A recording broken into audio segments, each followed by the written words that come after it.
बिस्मिल्लाहिर्रहमानिर्रहीम। अस्सलाम वालेकुम दोस्तों आज मैं आपके सामने एक डी-लिंक की डिवाइस लेके आया हूँ। आज हम इसके ऊपर बात करेंगे। आज हम इसकी सेटिंग के ऊपर बात करेंगे कि इसकी मैक सेटिंग किस तरह की जाती है और इसका यूज़र और पासवर्ड हम किस तरह चेंज कर सकते हैं। ये एक डी-लिंक की डिवाइस है। ये एक बहुत अच्छी डिवाइस है। इसके राइट साइड में WPPS का ऑप्शन दिया हुआ है और नीचे इसका रीसेट का भी ऑप्शन है और साथ में इसके ये एक USB जैक पोर्ट भी दिया हुआ है और इसके साथ इसके बैक साइड में भी 4 कनेक्शन के लिए इन्होंने पोर्ट दिया हुआ है और हम इसको ब्लू कलर में जो एक पोर्ट है इससे हम इनपुट आउटपुट का ये पूरा सिस्टम इन्होंने पीछे बनाया हुआ है। और इसके साथ ही इसमें जो नीचे इसके साथ ही इन्होंने एक नीचे की साइड में जो दिया हुआ है सिम के लिए जैक, एज ए फाइबर भी इस्तेमाल कर सकते हैं। अगर फाइबर लाइन हमारे पास नहीं है, हम आपका डाटा सिम इसमें इस्तेमाल करना चाहते हैं तो इसमें हम अपना एक डाटा सिम लगाकर भी इसको यूज़ कर सकते हैं। इसकी सेटिंग देखते हैं इसकी क्या सेटिंग है। हम अपना ब्राउज़र ऑन करते हैं। ब्राउज़र में हम टाइप करेंगे 192.168.01 तो इसको सर्च करते हैं। इसको सर्च करने के बाद हमारे सामने इसकी जो डिवाइस की साइट है वो ओपन हो जाएगी। तो यहाँ पर सिंपली अभी ये नई डिवाइस है, इसको मैंने रीसेट किया हुआ है। एडमिन है, यूज़र पासवर्ड वही है और इसकी सेटिंग के बारे में भी मैं आपको समझाऊंगा। तो इसकी सेटिंग हम इसको करके किस तरह इसको सेटिंग से चेंज कर सकते हैं।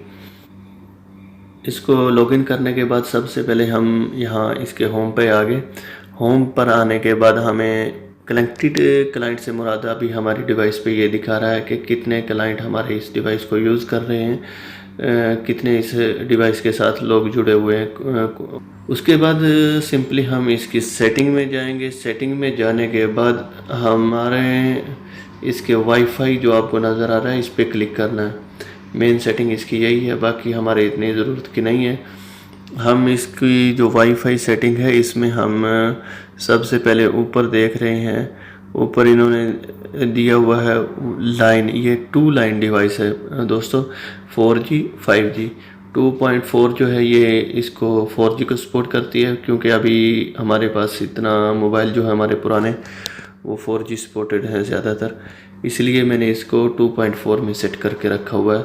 और दूसरी सेटिंग इसकी आप देख सकते हैं कि 2.5 भी इसमें शो कर रही है। ये नई डिवाइस है, इसमें डबल सिस्टम इन्होंने किया हुआ है। अगर आप इसको 5G करके यूज़ करना चाहते हैं तो वो भी आप इसको यूज़ कर सकते हैं। इसके बाद हम नीचे जाएंगे SSID में यहाँ पर हम अपना जो वाईफाई रूटर है ये हमारा इसको ये SSID जो हमारा वाईफाई रूटर है इसके नाम को शो करता है। यहाँ पर हम इसको पुराना जो हमारा SSID है उसको रिमूव कर देंगे। उसको रिमूव करके अभी हम यहाँ पर कुछ भी अपना SSID वाईफाई नेम डालकर इसको सेव कर सकते हैं। तो ये हमारा नया वाईफाई नाम, तो इस डिवाइस में अभी हमारा नया जो वाईफाई नेम है वो शो होगा। इसको सेव करने के बाद हम जाएंगे सिक्योरिटी में। अभी हम सेटिंग से इसको सिक्योरिटी से अभी जब हम इसको प्रेस शेयर की में जाएंगे, यहाँ से अभी हम अपना जो पुराना वाईफाई का पासवर्ड है उसको रिमूव करके अभी हम अपना यहाँ पर नया वाईफाई पासवर्ड सेट कर सकते हैं। इसके बाद अभी हम चलते हैं वाईफाई मैक एड्रेस की तरफ। वो किस तरह सेट करते हैं वो उसके बारे में मैं आपको बताता हूँ। सबसे पहले आपने फ्यूचर से फेयरवेल से आपने मैक फिल्टरिंग में जाना है। मैक फिल्टरिंग में जाने के बाद यहाँ पर black list, white list 2 setting आप देख रहे हैं आपके सामने शो हो रही हैं। जो ब्लैक लिस्ट है इसमें अगर हम एक डिवाइस का मैक एड्रेस लिख के सेव करते हैं तो वो डिवाइस इसमें काम नहीं करेगी सिंपली।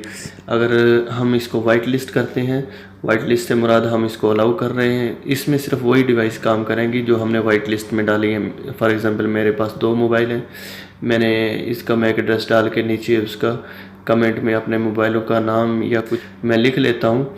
लिखने के बाद मैं उसको वाइट लिस्ट में सेव कर लेता हूँ। अभी ये दोनों मेरे मोबाइल तो चलेंगे, इसके अलावा अगर कोई और डिवाइस किसी और के पास मेरे वाईफाई राउटर का पासवर्ड है तो वो इसको यूज़ नहीं कर सकेगा, क्योंकि मैंने अभी माइक फ़िल्टरिंग लगा दी है। माइक फ़िल्टरिंग के बाद सिर्फ जिसको मैं अभी वाइट लिस्ट में सेव करूँगा वही इस वाईफाई को यूज़ कर सकेंगे। इसके अलावा और कोई भी आपका वाईफाई यूज़ कर सकता है। बेहतर जो तरीका मैं आपको रिकमेंड करता हूँ वो यही है कि आप इसकी वाइट लिस्ट में जाएं, जिसको आपने अपना वाईफाई देना है उनका मैक एड्रेस लें, वाइट लिस्ट में वहाँ उनका मैक एड्रेस सेव करें। उनका मैक एड्रेस जब आप वाइट लिस्ट में डालेंगे उसके बाद वही लोग आपका वाईफाई इस्तेमाल कर सकेंगे। इसके अलावा आपका वाईफाई का पासवर्ड, आपकी डिवाइस का पासवर्ड अगर किसी के पास है भी, अगर आपके वाईफाई का पासवर्ड किसी के पास है भी तो वो वाईफाई इस्तेमाल नहीं कर सकेगा। ये एक बहुत ही अच्छी सेटिंग है। इसके बाद मैं आपको बता देता हूँ कि ये हमें माइक एड्रेस मिलेगा कहाँ से। हमने अपने मोबाइल की या लैपटॉप की किसी भी चीज़ की सेटिंग ओपन करनी है। सेटिंग ओपन करने के बाद हमें इसमें जाना पड़ेगा अबाउट सेटिंग में। अबाउट सेटिंग के बाद हमें चेंज स्टेटस इंफॉर्मेशन, यहाँ पर जाने के बाद यहाँ हमें वाईफाई मैक एड्रेस मिल जाएगा। यहाँ से हमने मैक एड्रेस लेना है, यहाँ से कॉपी करके या फिर यहाँ से देखकर यहाँ पर हमने वाइट लिस्ट में लिख देना है, यहाँ पर कॉपी पेस्ट कर देना है। कॉपी पेस्ट करने के बाद इसको सेव अप्लाई पे करेंगे तो इस तरह ये हमारा मैक एड्रेस में काम करना, डिवाइस जो है हमारी वाईफाई मैक एड्रेस में काम करना शुरू कर देगी। उसके बाद एक और जो इम्पोर्टेंट वाईफाई रूटर की सेटिंग होती है वो है इसका जो एडमिन सेटिंग है। वो इसके बारे में मैं डी-लिंक की थोड़ी सेटिंग मुख्तलिफ है, वो भी मैं आपको बता देता हूँ। आपने मैनेजमेंट सेटिंग में जाना है, वहाँ से आपने सिस्टम सेटिंग ओपन करने के बाद आपके सामने ये इस तरह यूज़र पासवर्ड और फिर कंफर्म पासवर्ड के बाद इस तरह इसको अप्लाई कर देंगे। इस तरह अप्लाई करने के बाद ये जो हमारी एडमिन सेटिंग है वो अप्लाई हो जाएगी। इसके बाद कोई भी एडमिन लगाकर आपके वाईफाई रूटर की सेटिंग में इंटर नहीं हो सकता। और इसके बाद राइट साइड में ऊपर कोने में लॉग आउट का ऑप्शन है, इसको क्लिक करने से ये हम डिवाइस से लॉग आउट हो जाएंगे। दोस्तों उम्मीद करता हूँ आपको इस डी-लिंक की मुकम्मल सेटिंग समझ आ गई होगी। डी-लिंक के अलावा अगर आप TP-Link या दूसरी नेक्स्ट टाइम मैं उनके ऊपर भी एक छोटा सा वीडियो क्लिप रिकॉर्ड करूँगा ताकि उन डिवाइस के बारे में भी आपको अच्छी तरह से समझा सकूँ। उम्मीद करता हूँ आज की वीडियो में आपको मुकम्मल तौर पर समझ आ